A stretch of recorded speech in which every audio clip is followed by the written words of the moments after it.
ធំសង្កត់លើដែកណា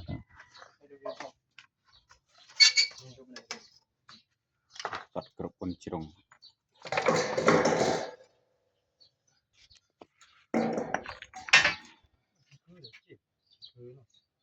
តែឡើយ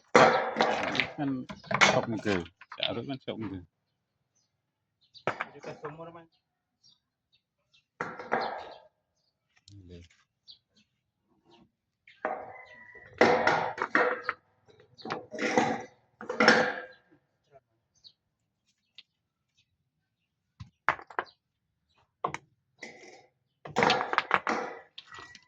นักสันไง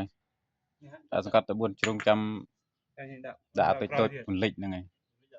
ใครไปจ่าตัวโจรกรอมได้เรื่องเล็กๆเนี่ยนี่